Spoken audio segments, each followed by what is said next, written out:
الحمد لله رب العالمين الرحمن الرحيم مالك يوم الدين والصلاة والسلام على سيد المرسلين وعلى آله وصحبه أجمعين أما بعد. محترم سامعین و ناظرین، آج کی اس مجلس میں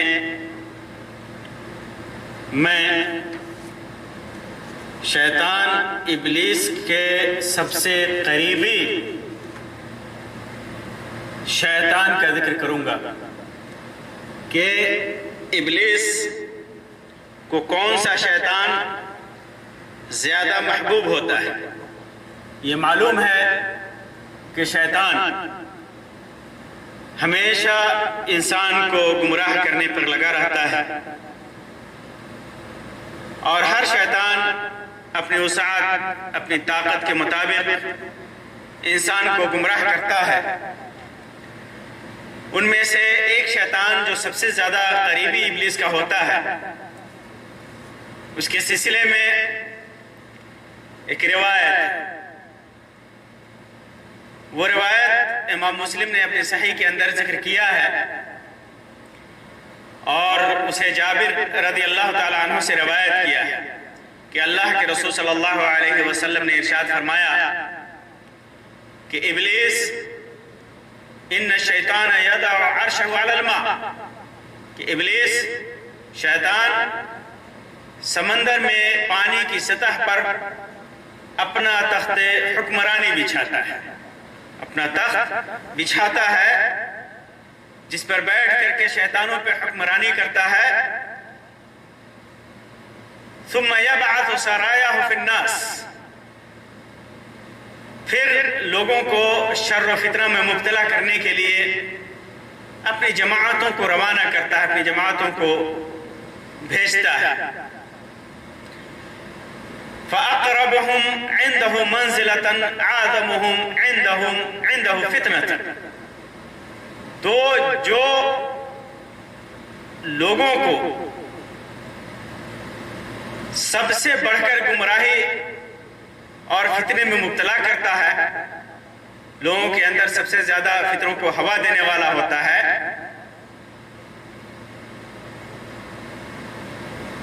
وہ شیطان آ کر کے کہتا ہے، کیا کہتا ہے کہ میں نے کوشش کی، کہتا ہے کہ ما زلت بفلان، میں فلاں کے پیچھے لگا رہا، میں فلاں کے پیچھے لگا رہا، بنی آدم کو ان فتنوں میں مبتلا کیا. تو ابلیس کہتا ہے، بہت ساری فتنوں کا ذکر کرتا ہے کہ میں نے اس فتنے میں مبتلا کر دیا، میں نے اس فتنے میں مبتلا کر دیا، یہ برائی پھیلا دی، ایسے گمراہ کر دیا. تو ابلیس کہتا ہے کہ تو نے کوئی خاص کارنامہ انجام نہیں دیا. کہتا ہے لا واللہ ما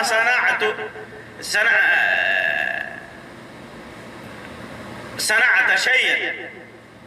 کہ تو نے کچھ نہیں کیا، اللہ کی قسم تو نے کچھ نہیں کیا.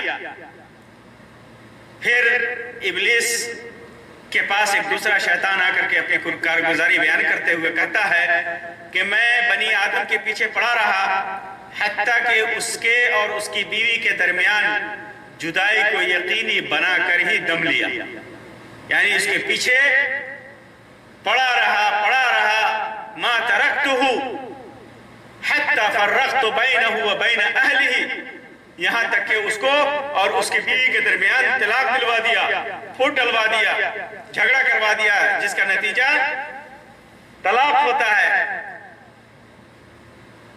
تو کہتے ہیں کہ فَيُقَرِّبُهُ وَيُدْنِيهُ، شیطان اس کو قریب کرتا ہے، اور بعض روایتوں میں وَيَلْتَزِمُهُ، اس کو چمٹا لیتا ہے، گلے لگا لیتا ہے. وہ کہتا ہے یقول نعم انت، ہاں تو نے بڑا اچھا کام کیا ہے، جو کارنامہ انجام دینا چاہیے حقیقت میں تو نے اس کو انجام دیا ہے، حقیقت میں انجام دیا ہے. تو یہ شیطان کو سارے ساری گمراہیوں سے، سارے فتنوں سے بہتر اور اچھا فتنہ میاں بیوی میں اختلاف کرا کر کے طلاق دلوانے کو یہ شیطان سمجھتا ہے،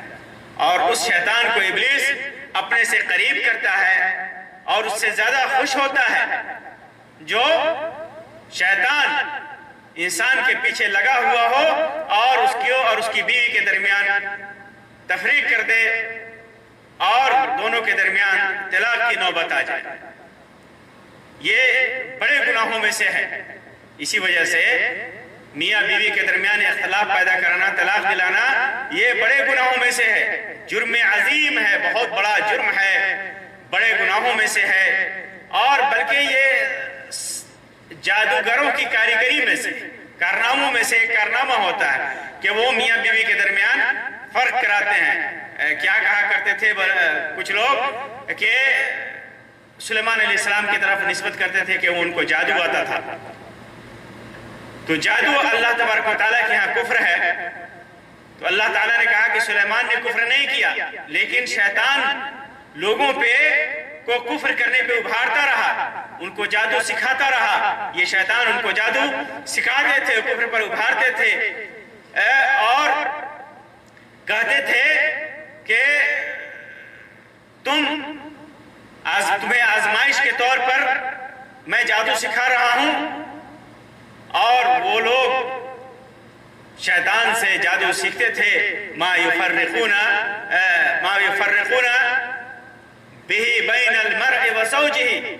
اللہ تعالیٰ کہتا ہے کہ جس کے ذریعے سے خاوند اور بیوی میں جدائی ڈالتے تھے، جدائی ڈالنے کے لیے وہ جادو سیکھتے تھے۔ تو معلوم کیا ہوا کہ جادو کے قبیل سے بھی ہے انسان۔ جادو جس طرح کفر ہے، اسی طرح انسان بڑے گناہوں میں سے ہے، اسی طرح انسان کو اس کی اور بیوی کے درمیان تفریق ڈالنا، دونوں کے درمیان اختلاف پیدا کرنا، یہاں تک کہ طلاق کی نوبت آ جائے، یہ شیطانی اور جادوئی عمل ہے، بڑے گناہوں میں سے ہے۔ بہت سارے طریقہ ہیں بیوی اور شوہر کے درمیان اختلاف پیدا کرنے کے، بہت سارے طریقہ ہیں، جیسے چغل خوری کر کے، ایک کی بات دوسرے کو غلط طریقے پہ بتا کر کے، بری باتیں کر کے، بیوی کو شوہر کی بات، شوہر کو بیوی کی بات، اس میں مرد عورت سب شامل ہوتے ہیں۔ جو لوگ ایسا کرتے ہیں وہ شیطانی عمل کرتے ہیں، اور شیطان ان کے ذریعے سے میاں بیوی کے درمیان طلاق کی نوبت کو پہنچا دیتا ہے۔ اسی طرح میاں بیوی کی زندگی کو اجیرن کر دیا جاتا ہے، ان کے برائیوں کو ذکر کر کے یہاں تک کہ طلاق کی نوبت آ جاتی ہے۔ اسی طرح کوئی آدمی بیوی کو شوہر کے خلاف بھڑکاتا ہے، اور کوئی آدمی شوہر کو بیوی کے خلاف بھڑکاتا ہے، یہاں تک کہ طلاق کی نوبت آ جاتی ہے۔ اسی طرح جب آدمی دوسری شادی کرنے کا ارادہ کرتا ہے، تو جو دوسری عورت ہوتی ہے جس سے شادی کرنے والا ہوتا ہے، یا تو شادی سے پہلے یا شادی کے بعد وہ مطالبہ کرتی ہے کہ اپنی بیوی کو، پہلی بیوی کو طلاق دے دو۔ یہ بھی شیطانی عمل ہے، اور شیطان اس کے ذریعے سے میاں بیوی کے درمیان اختلاف پیدا کرنا چاہتا ہے۔ اسی طرح اور بھی بہت ساری وجوہات ہیں۔ اسی طرح اگر 2 یا 3 عورتیں ہیں تو اپنے شوہر کو طلاق دلانے کے لیے شوہر کو عورت ابھارتی ہے، یہ بھی ایک شیطانی عمل ہے۔ تو جو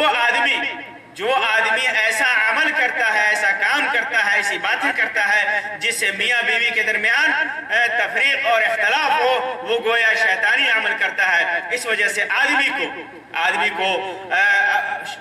اگر وہ شوہر ہے تو اپنی بیوی کے سلسلے میں، اور بیوی ہے تو شوہر کے سلسلے میں حسن ظن رکھنا چاہیے، اور ہمیشہ یہ کوشش ہونی چاہیے کہ اس کی وجہ سے اس کے شوہر کو یا اس کی بیوی کو کوئی پریشانی نہ ہو، کوئی تکلیف نہ ہو، یا کوئی ایسی بات نہ پیدا ہو جائے جس کی وجہ سے جھگڑا کی نوبت آئے اور پھر طلاق کی نوبت آئے۔ اور اسی طرح اگر گھریلو جھگڑے ہوتے ہیں تو ماں باپ اگر غلط طریقے سے بیوی کو طلاق دینے پر ابھارتے ہیں تو ان کی بات ماننا جائز نہیں ہے۔ اور ایسے ماں باپ کو بھی تھوڑی سی تکلیف کی وجہ سے، تھوڑی سی پریشانی کی وجہ سے یہ کوشش نہیں کرنی چاہیے کہ ان کا بیٹا اپنی بیوی کو طلاق دے، کیونکہ یہ طلاق ایک شیطانی عمل ہے اور اس سے شیطان بہت زیادہ خوش ہوتا ہے۔ اور جو شیطان سبب پیدا کرتا ہے طلاق کا میاں بیوی کے درمیان، شیطان ابلیس کے بہت زیادہ قریبی ہوتا ہے وہ ابلیس کا، اور ابلیس اسے گلے لگاتا ہے اور اسے بہت زیادہ قریب کر لیتا ہے، اسے محبت کرتا ہے۔ اللہ تبارک و تعالیٰ سے دعا ہے کہ اللہ تبارک و تعالیٰ ہمیں شیطان کے ہر قسم کی فتنوں سے بچنے کی توفیق عطا فرمائے، اور خاندان میں میاں بیوی کے اندر صلح و صفائی کا ذریعہ بنائے۔ اللہ تبارک و تعالیٰ ہمارے ذریعے سے کسی بھی خاندان کے اندر پھوٹ اور اختلاف نہ پیدا ہو۔ اللہ تبارک و تعالیٰ ہمیں اس کی توفیق دے۔ اللہ تبارک و تعالیٰ ہمیں نیک اعمال کرنے کی توفیق عطا فرمائے اور سیدھے راستے پہ چلائے۔ آمین یا رب العالمین، وآخر دعوانا ان الحمدللہ رب العالمین، وصلی اللہ علی خیر خلقہ وسلم، والسلام علیکم ورحمۃ اللہ وبرکاتہ۔